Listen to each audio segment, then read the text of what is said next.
Good morning. Good morning.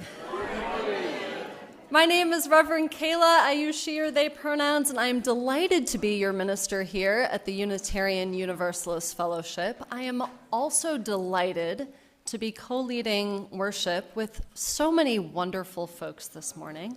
Our music director, Mignon Dobbins, our choir. Hey, choir. There we go.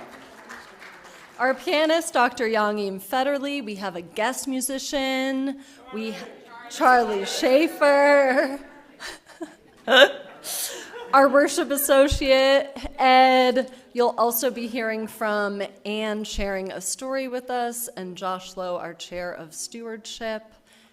And there are so many other folks who make Sunday mornings happen, the people who greeted you, the folks who are running tech, the folks who printed our order of service. Thanks to all who co-create our worship experience, and thanks to you all for we truly together co-create our worship experience.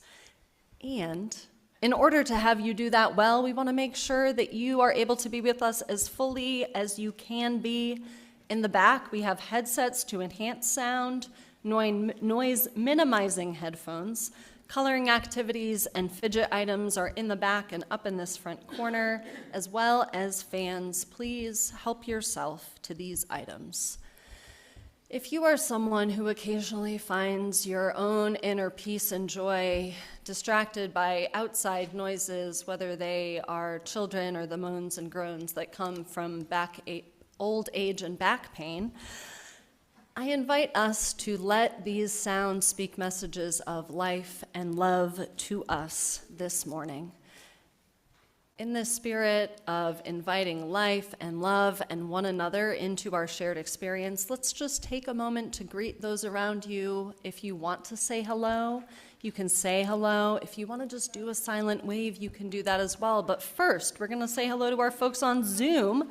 Wave to them in the video. Say hey to the Alco folks, too. Hi, Alco folks. Folks on Zoom, you can say hello to one another in chat, and those in person, now's the time for your silent wave or your hello to those near you.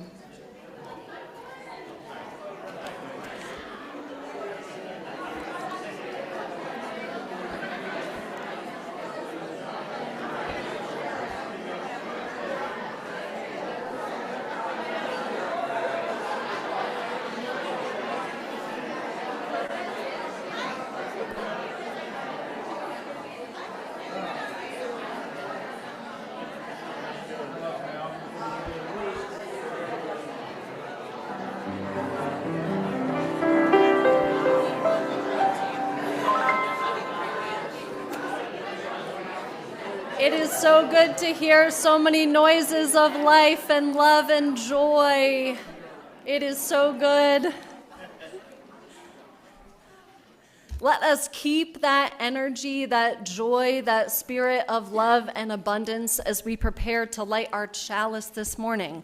Vaughn family, if you are not baby pacing out, there we go. Come on up and help us light our chalice this morning. Now, most of us have more than we need of some things and less than we need of other things. Not just physical things, but those things of the spirit, the body, the mind, and the heart. So let's take a moment together to reflect on something that we have more than enough to share of, that we might want to share with those here in this community. Take a moment to call to mind a gift you have, a strength you have that you can share with us. Imagine it in your mind or hold it in your heart, in your body. And now call it to, you guessed it, the end of your fingertip. That gift you have to share with this community. And with a little flip of the wrist, we'll grab some of that abundance that we have to share. And on 3, we'll send it on up here to help the Vaughn family light our chalice. Are we ready? 1, 2, 3.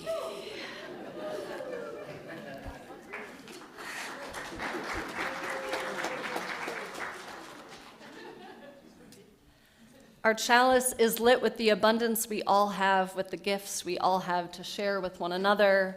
May the giving and receiving bring us joy, lighten our load, and make us more capable together to bring more love and justice into our lives and into our world. Amen. Thank you all.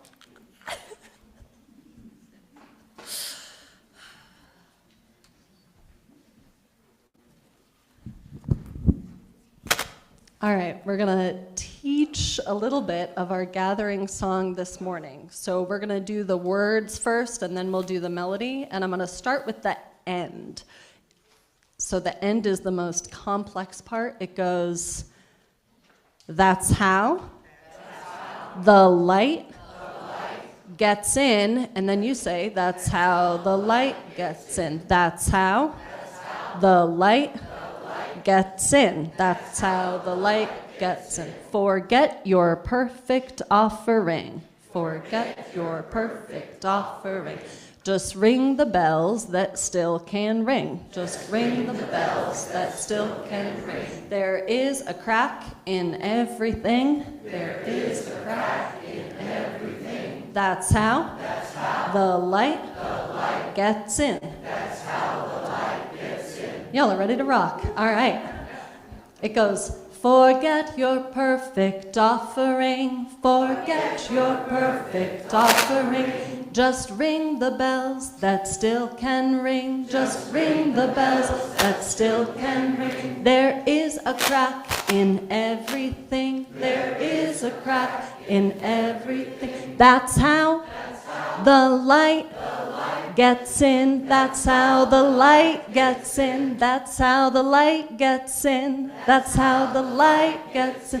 Forget your perfect offering. Forget your perfect offering. Just ring the bell that still can ring. Just ring the bell that still can ring. There is a crack in everything. There is a crack in everything. That's how the light gets in. That's how the light gets in. Forget your perfect offering. Forget your perfect offering. Just ring the bell that still can ring. Just ring the bell that still can ring. There is a crack in everything. There is a crack in everything. That's how the light gets in. That's how the light gets in. One more time. Forget your perfect offering. Forget your perfect offering.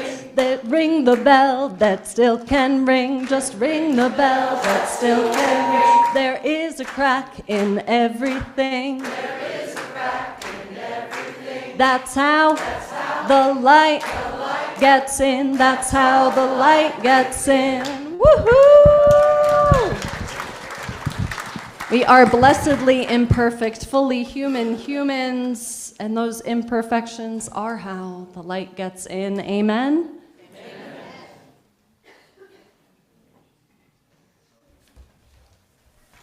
Good morning. Good morning. I'm Ed Robson, today's worship associate. You'll usually see me over there, and you'll see me there before the day is over. Welcome to the Unitarian Universalist Fellowship of Winston-Salem. Our values are connectedness, compassion, collaboration, curiosity, and courage. We ground ourselves in those values and work for a better world for all. There really are no perfect offerings, but perfection is not the goal. We've learned there is a crack in everything, but as the Leonard Cohen song says, that's how the light gets in. We learn and grow in community. We stumble and we try again. It is the light that makes everything clear and shows us the abundance present even in times of turmoil and stress. When our community is strong, we amplify the light to make sure no one has to endure the darkness. A new life is born only when there's a crack in the embryonic sac or shell, and that is a difficult and messy process. When all of the struggle has ended, there is exhaustion and relief, and a new song to be sung, a new story to be told. That's what makes it all worthwhile, and that is what we're here for. We also care about our collective safety. Please take a moment now to note the building exits at the front and in back of the fellowship hall. In case of fire, leave by these doors and gather at the memorial garden in the back. If you know someone in another part of the building, you will meet them in the memorial garden. As we listen to our story this morning, Sustaining the Tree of Life, let us reflect on how we handle what life has to offer.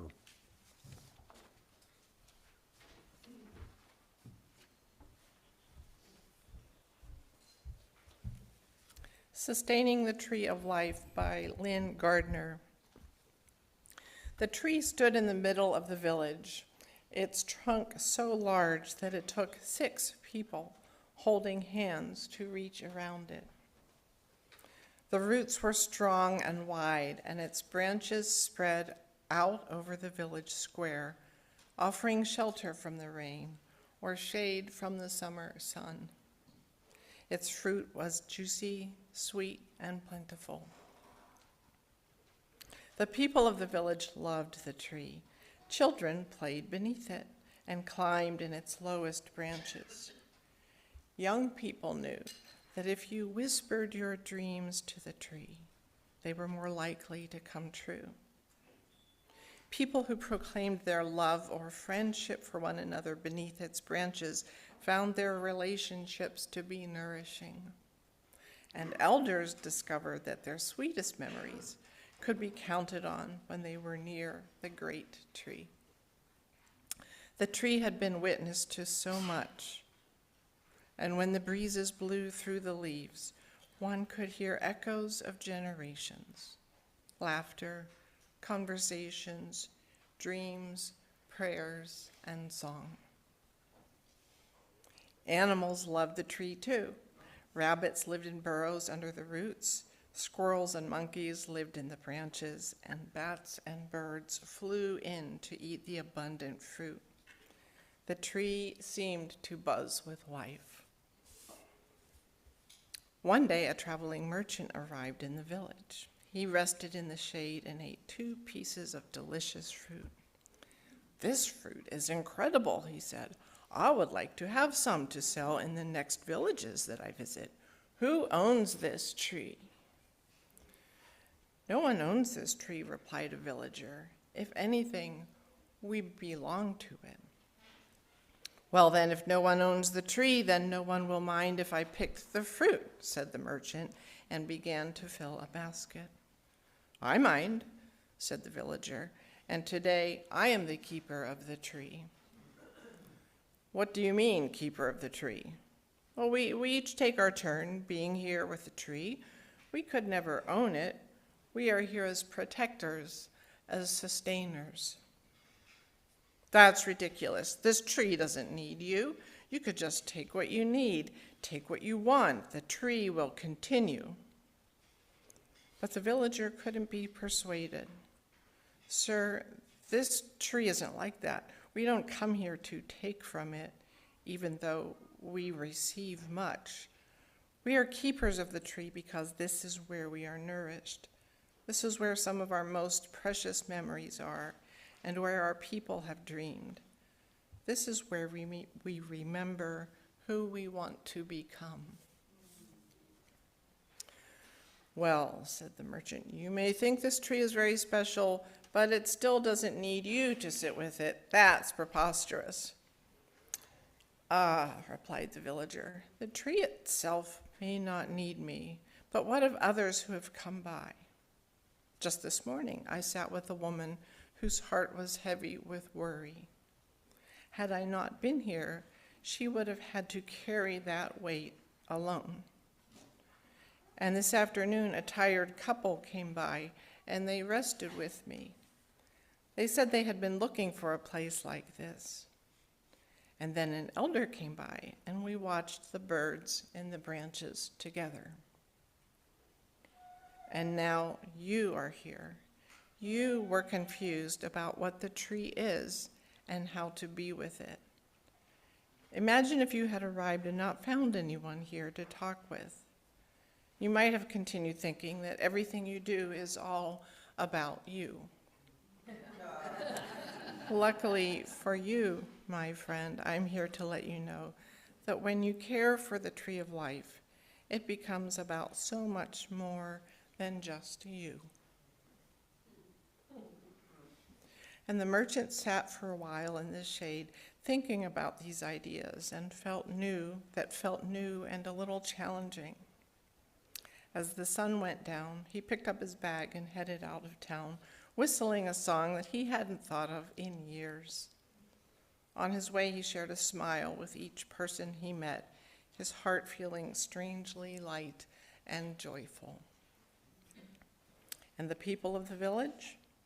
They continued to sustain the tree of life, to care for one another, and to share their gifts with grace and gratitude. May it be so for each of us.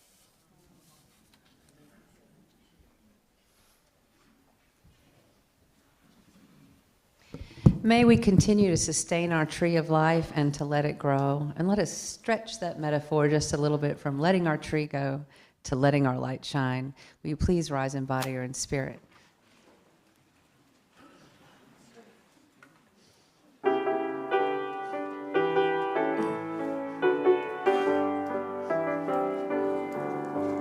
This little light of mine, I'm gonna let it shine.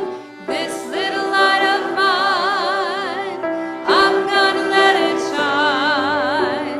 This little light of mine, I'm gonna let it shine. Let it shine, let it shine, let it shine. Everywhere I go,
Some of us will be staying here for our musical meditation, while others will head to class.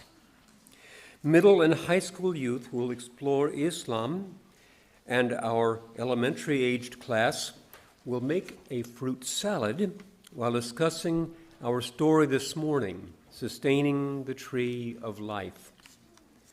Before this, we offer some questions we might want to talk about with others at coffee hour, or talk about with friends or family over the coming week. I wonder, what is the tree of life that you sustain, that we sustain? What is your role in sustaining it? As we ponder these questions, let's sing our children who are attending class today on to their classes.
Let's take a deep breath and ground ourselves. Together, let's transition into our musical meditation, led by Dr. Young Im Verley.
Gathered here in the mystery of the hour, gathered here in one strong body, gathered here in the struggle and the power, Spirit draw near.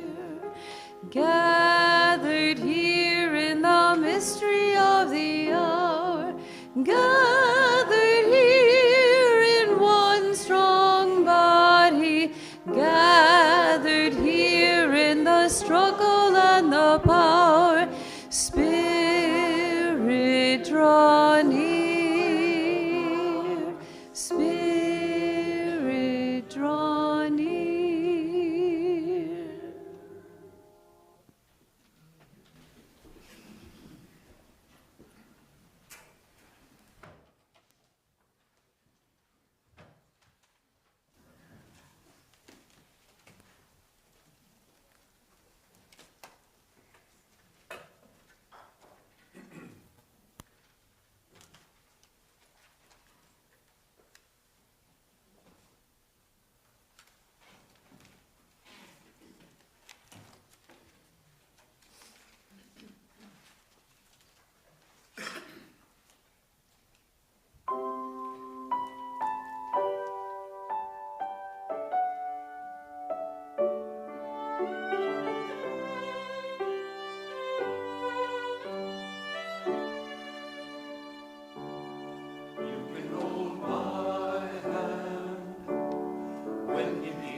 gonna have to sow the seed. Plant a little happiness, let the roots run deep. If it's love that we give, then it's love that we reap. If we want a garden, we're gonna have to sow the seeds. Yeah, I want a house with a private table and a place by the fire for everyone. Let us take on the world while we're young and able, and bring us back together when the day is done. The door is always open, your picture's on my wall. Everyone's a little broken, and everyone belongs. Yeah, everyone belongs. I want a house with a private table and a place by the fire for everyone.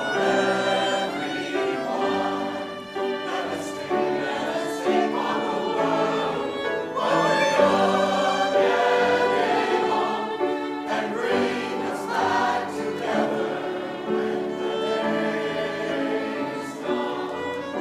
And bring us back together when the day is done.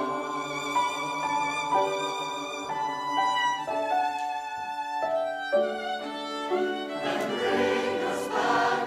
together when the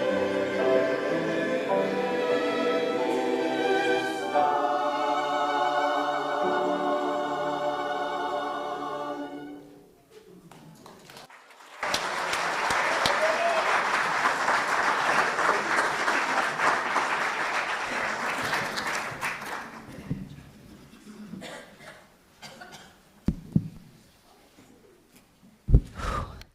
Thank you, Charlie. Thank you, choir. Thank you, Yangi. Whew. Hallelujah. Look around. Look at our crowded table. Phew. Thanks to our ushers for bringing in more seats. It looks like we needed them. It is a joy in the spirit of abundance, of chairs, of leadership of joy, that I welcome back on up to the front, Reverend Ed Brock. Come on up.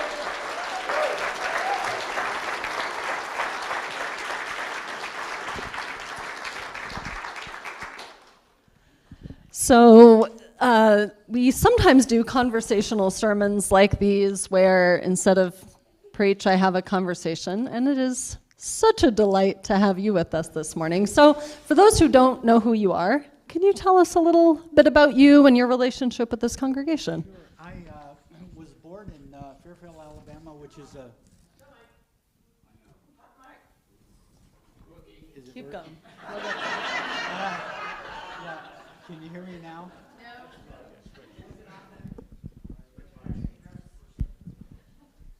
Can you hear me now?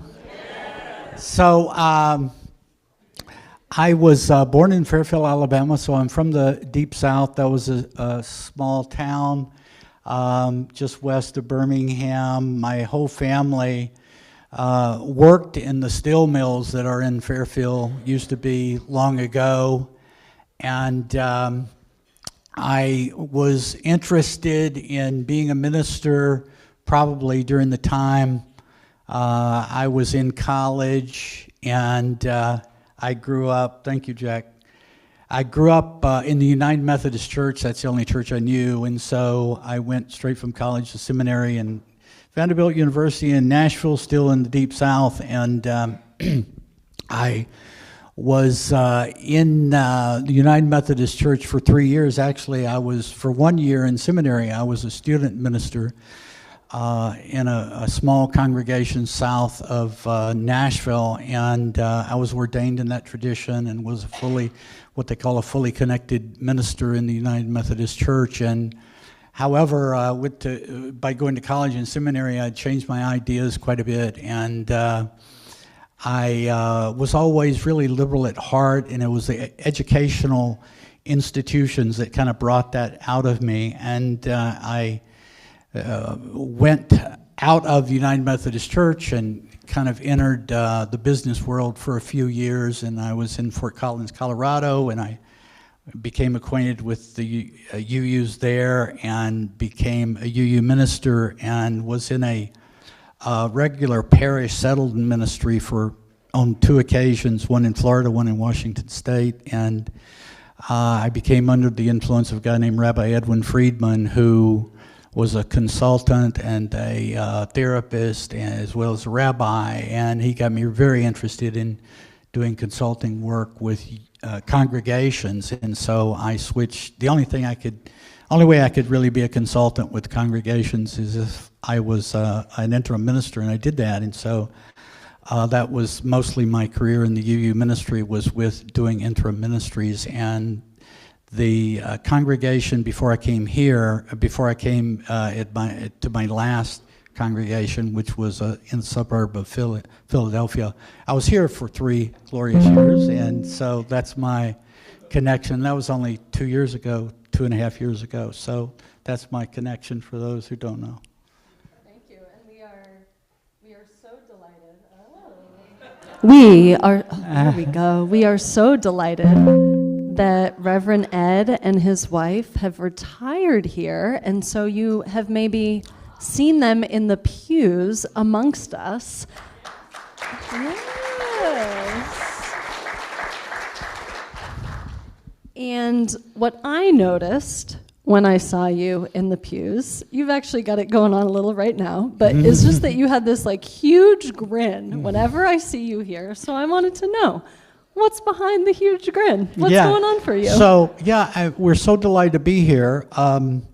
This general area, like being in the state of North Carolina somewhere, or being in Virginia or South Carolina, was the midpoint between my family that is located in the Deep South and my daughters who are located in Washington, D.C.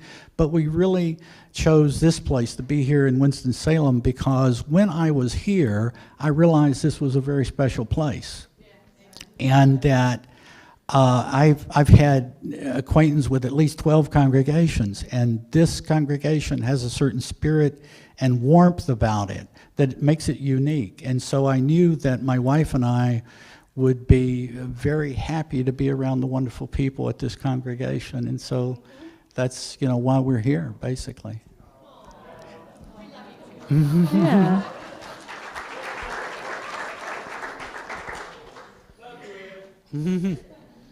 And give yourselves a round of applause. That was for you all too. So good work, congregation. So I think as ministers, we sometimes have this role of, I think about Anne's story, kind of like guardians of the tree of life, right? So we hear the stories of people who are passing through, and where it's also our job to kind of connect the individuals and the whole to the mission, to the vision of the congregation, and to wider Unitarian Universalism.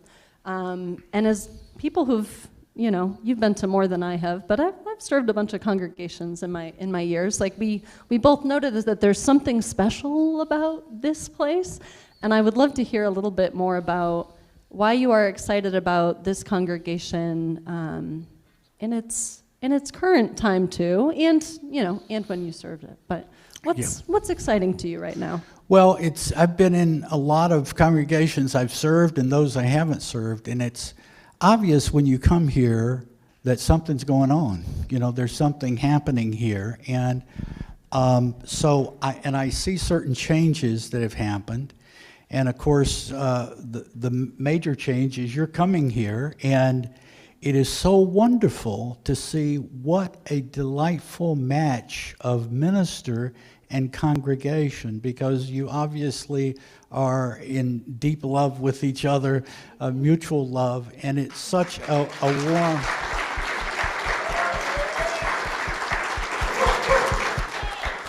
And it's such a warm, deep, and authentic and natural affinity that you have with the congregation. So that in itself is wonderful.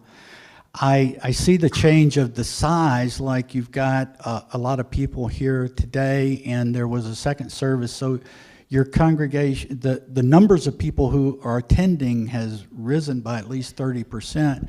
I noticed that you have a challenge with parking space, and I also notice you have more diversity, what I perceive as diversity here, and that's wonderful, because I've been in some of the most liberal, there are UU congregations who are known as liberal within the framework of Unitarian Universalism, and I've been in some that are very progressive and open to diversity, and they have a hard struggle, even though those congregations have a hard struggle with diversity. So I see things being done there. The choir has increased, has doubled in size, and that's great. And I love this mural here. That's one of the first things I noticed, which somebody told me was created by AI. AI, thank you.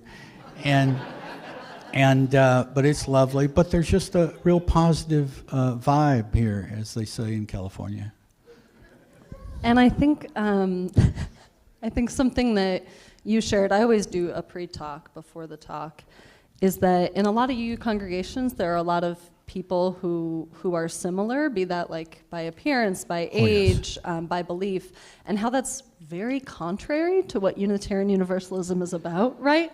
Yes. So it's contrary to our message. Yes. So it's wonderful when we see that who we are as a whole is living closer into our message and our mission and our purpose. And the other thing that we talked about that I need to shout out is that part of why this place is so warm and welcoming is because of the founders, right? Is because of folks like Donna Schmid, who instilled into this place, into the very roots that go into the earth, probably into the soil, into the very DNA of this place is a warm, hospitable, welcoming environment. And that's not saying that we don't mess up, we're humans, we do mess up, but there's a core of warmth and welcome in this place. Yes. That is, we've both been to congregations that don't have that. They don't have that, and it's interesting that you mentioned that, because I picked this idea up from Rabbi Edwin Friedman, who was one of my early mentors, but also I've seen it again and again in congregations, is that the founders of a congregation have a profound effect on the character of a congregation through the generations. So you had people here, I heard stories when I was here of how people felt very warmly invited into this space by certain people, and it created a template of openness, of caring that's still alive here. So it's really a gift that the people here are getting to enjoy and carry on as well.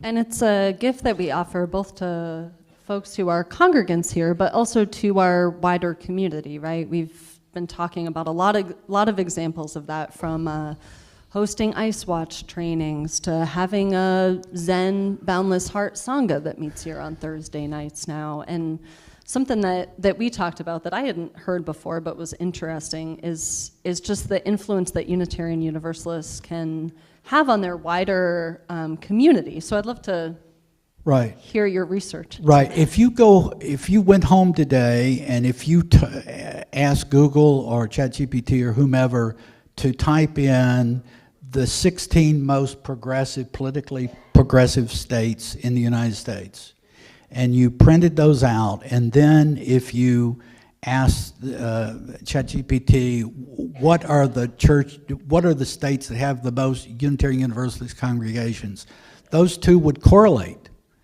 And there's a reason for that. Those UU churches predated the progressivism that you see present in the political and economic system of those states today. And conversely, if you looked at the most anti-progressive states in the country, you will find the lowest number of Unitarian Universalist congregations and the highest numbers of independent fundamentalist churches. There is a correlation there. People talk about how amazing it is that somebody could be elected as the person whose name I won't mention, that is currently in the White House. How could that be? How could people think in that way? Well, think about what they are learning at their grassroots individual congregations. UU congregations are the purest religious expression in our society of basic American values, the values on which the country was built. There's a very high correlation between American values in terms of those that were considered most important by the founders and the basic values of the Unitarian Universalist Church. That's indisputable. And so if everybody knew what we represented, really, I think there would be a lot more of us. But there's a correlation, and that makes it very important, that another reason to make sure our churches prosper. Absolutely, and we've seen that here. We know with our partner, UU Justice North Carolina, which is the most effective statewide justice organization that Unitarian Universalism has right now. So good job us, way to go. But we were a part of winning Medicaid expansion for all through that campaign. So we have very concrete examples, right, of how us being organized amongst one another and with others is a tangible good for more people in society. So, given all this said, why is it important to support this congregation and this faith? My wife and I pledged this last Friday. Thank you. Because we believe this institution is one of the most important institutions to contribute to if we live in this city of Winston-Salem and live in this county, because it is a force multiplier. It helps people spiritually in a way that is healthy, and it generates an atmosphere conducive to our democracy and to care for the values that are most important to us. It is an incubator of leaders who go out in the community and do important things. It is a place where people of like mind can come together and be strengthened by one another's ideas and caring and mutual compassion and commitments and values. So it is a priceless jewel, So my wife and I are very happy to contribute in whatever way we can, financially and otherwise, and I hope everybody can join us in that. It's just so important. Yeah, amen. Thank you. And this is such a powerful time in this congregation, right? The crowded table song was perfect, right? We are at a place where we have a crowded table. It happened this Sunday, it's happened other times when we're like, oops, we need more chairs, or oops, we need another table. And this excitement and this growth is something that we do not want to be fleeting, right? We do not want this to be a branch that grows and then is not able to be supported. So our big push in our capital campaign this year is that we've got a lot of great things going on, and it takes some fundamental, basic support to make those things happen, right? You can stay after the service and we can get a little bit more into the technical sides of those, but we're doing a lot of great things and we want to keep those going, and we know that in order to keep those going, there's some support that we need to keep up that great energy, and so that we can keep saying yes to our community, keep saying yes when we hear about spiritual needs that are existing within our own congregational community. And if I could add something to that, is that the church is at a very critical place, because I've studied congregations, and the number 300, you're around 320 members, I think. That is a critical point, because I've looked at many church histories where a congregation will grow to 320 and then lose momentum and bounce back to 250. And it's very important to keep the organizational infrastructure of a congregation going and thriving to help facilitate that movement through 320 and at 320 and beyond. And it's hard for people to wrap their head around, but that number is a very critical point. And so the stewardship campaign you're currently on is all the more important because you're at the cusp of this threshold. Thank you, Ed. We are at a really exciting threshold, and when we were talking about this before too, like we're not growing for the sake of growth, right? We're growing because people are coming here needing what we are offering, and we want to keep offering it. We don't want to turn people away. Right. So Right. that's what we're about. Any Right. final thoughts before we wrap up? Yeah, the other thing is to just, I wish people understood how important a place like this is, politically, socially, and spiritually. And you could also say medically and physically, because there are many, many studies that show that isolation, social isolation, is deadly.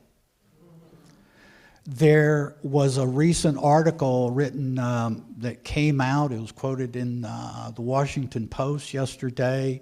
One of the authors was a Duke University professor, and the article was about how people who are negative, which they called hasslers, people who bring negative energy, as they would say in California, who have negative energy, they decrease the length of people's lives, literally. And so the more, the worse the effect. And one of the biggest longitudinal studies about aging that was done by Harvard University, it's still ongoing, said that the greatest contributor to longevity was the quality of one's friendships. So all of this points to the importance of relationships that are positive, that add to people's lives in some way. So if everybody knew how valuable a place like this was, I think there would be much more, right? Agreed. Agreed. May it be so, and may we make it so. Thank you so much, Reverend Ed. We are delighted to be in greater relationship.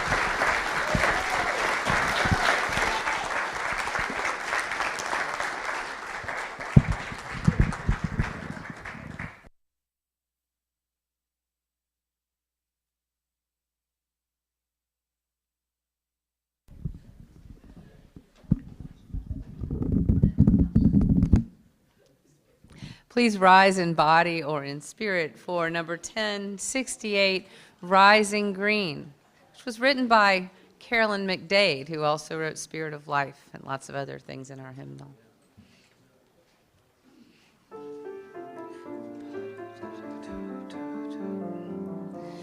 My blood doth rise in the roots of yon oak, her sap doth run in my veins, boundless my soul like the open sky, where the stars forever have lain, where the stars forever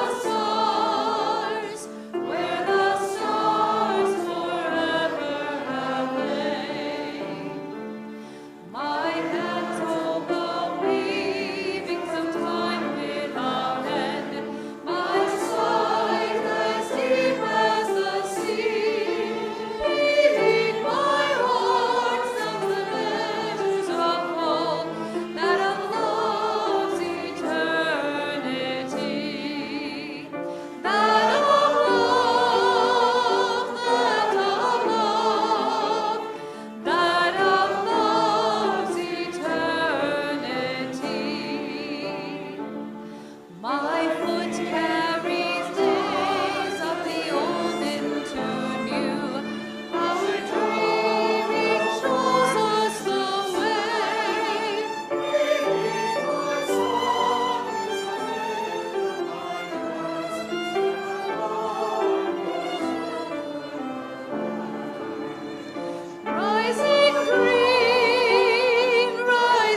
skipped a slide, so it's over.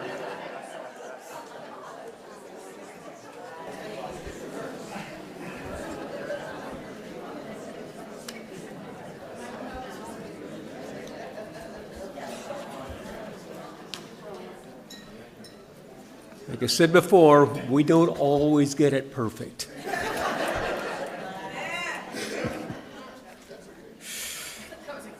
So, no more perfect offerings, right? To begin our offertory time, we invite up Josh Lowe for a reflection from stewardship on the importance of giving from our abundance, particularly in this season of our annual fund drive, as we consider what we are capable and called to pledge. Let's hear this word from Josh.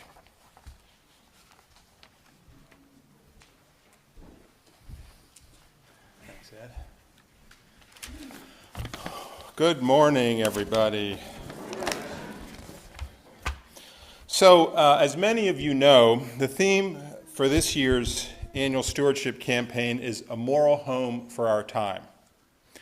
Last week I shared that in a world that can feel increasingly uncertain and divided, places grounded in trust, compassion, and shared values matter more than ever. Our fellowship is one of those places. It is truly a moral home for our time.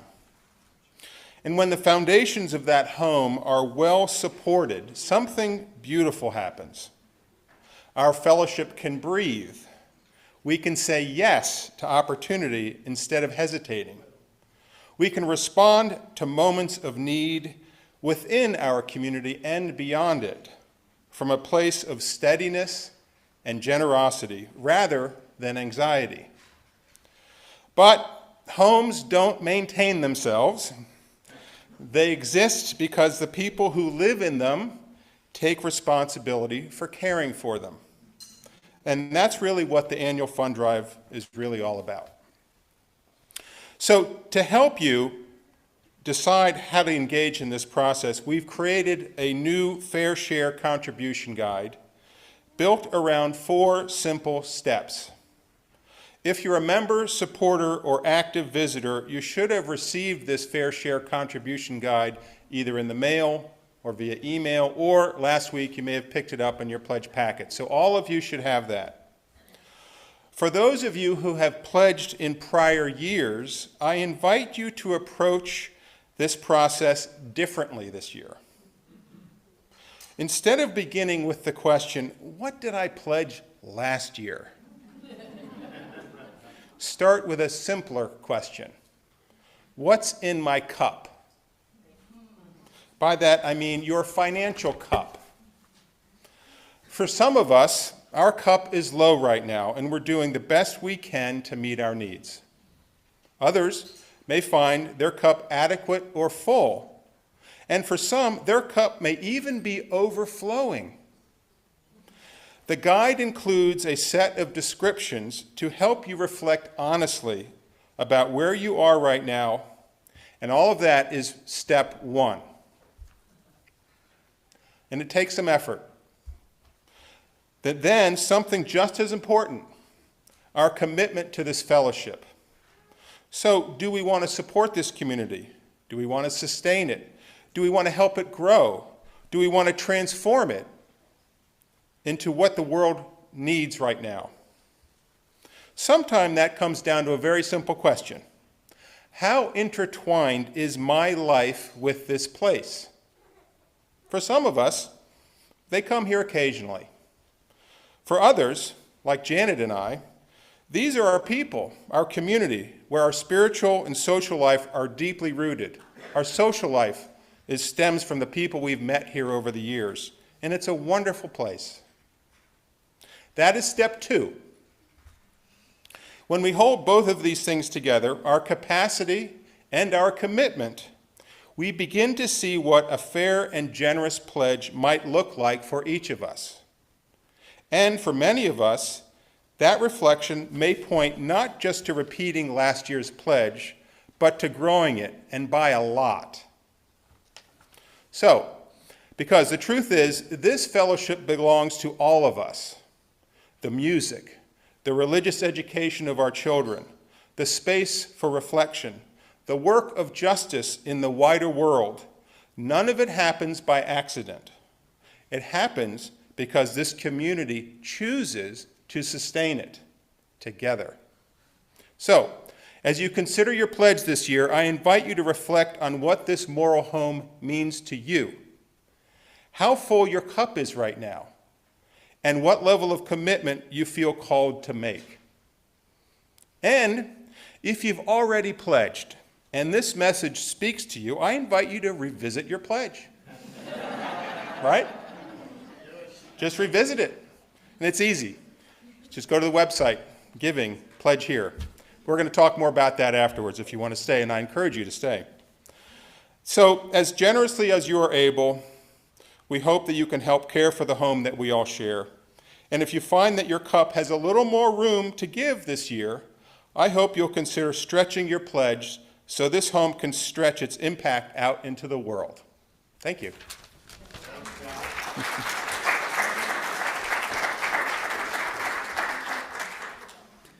Thank you, Josh.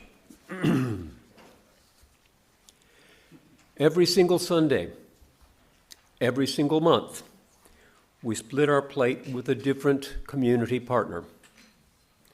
This month's Share the Plate recipient is the Forsyth County Sponsoring Committee of the Industrial Areas Foundation, or IAF. The Forsyth IAF Sponsoring Committee is a nonpartisan, multiracial, multi-faith network comprising diverse civic institutions, religious congregations, nonprofits, neighborhood associations, and others. Together, we aim to create meaningful change on a larger scale than we could achieve individually. While many of us have automatic payments set up for pledges, we encourage you to consider contributing a little extra to our collection plate if you find it within your means. Cash contributions and check marked share in the memo line will be split 50-50 with the IAF Forsyth County Sponsoring Committee. For added convenience, you can also text your contribution or donate on our website. I now invite the ushers to come forward as we listen to our offertory music.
We know that building community and being of service begins within us and between us. Here are some highlights on ways to engage through the fellowship. Our stewardship campaign, Sustaining Our Moral Home, is officially underway. Find out more right after this service in an hour-long informational session. Childcare is available. There's another session on Zoom tomorrow night, starting at 7 p.m. Check the calendar for more information on that one. There is a sign-making event for the upcoming No Kings rally. Join others to make signs for the protest on Saturday, March 21st, here at the Fellowship in the big classroom from 10 to 11:30 a.m. On Saturday, March 21st, in the evening, you can join our Covenant of UU Pagans group, CUPS, to celebrate Ostara. Am I saying that right? Ostara, thank you. And welcome back spring. Yes. Military veterans are invited to discuss how best to commemorate Memorial Day and how to participate in the Triad Honor Flights on Sunday, March 22nd from 12:30 to 2 in the library/conference room. And finally, you can join us in this year's Common Read for all Unitarian Universalists. The book is all about us all finding our role in our mission to bring more love and justice into our world. Our author is Deepa Iyer, who wrote the book for adults, Social Change Now, and for children, We Are the Builders. Get the book as a borrow from us or order your own copy and sign up by March 20th. Join us for the first session on Friday, March 27th. A casual dinner will be served. You can find more information on these and the many other community happenings at our fellowship. Just check out the calendar on our website, the weekly WhatsApp email newsletter, monthly highlights emails, or the back of your order of service. Our final announcement is about what's happening right now for newcomers. Newcomers, you are invited to join our New Here session after the service. Head across the lobby and to the end of the hall, turn right, and you'll find the welcome room directly ahead of you. If you need assistance, just ask someone with a blue name tag, and they'll be happy to help. Folks on Zoom, just hang on and then join the breakout room you're invited to. May we continue to have a crowded table. May we continue to have the need to roll in some more chairs and roll in some more tables. May we continue to sustain and support this beautiful tree of life that has been passed down to us from the founders of this congregation, from our ancestors. Amen. Won't you rise with me in body or in spirit as the Vaughn family comes on up to extinguish our chalice and as we sing our closing song together.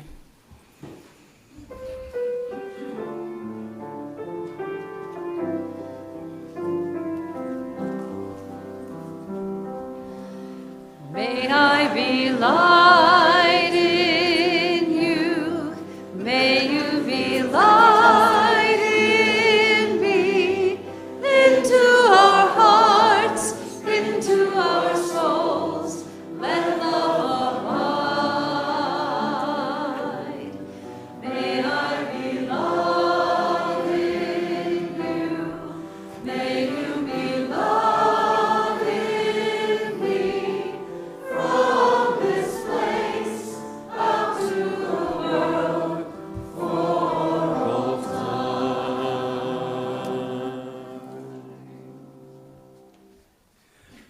Directly following our parting words, Josh Lowe will be starting the Sustaining Our Moral Home, a conversation on giving.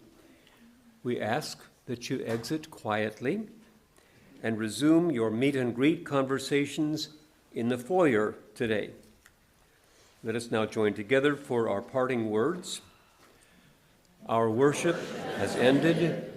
May our service begin. Amen.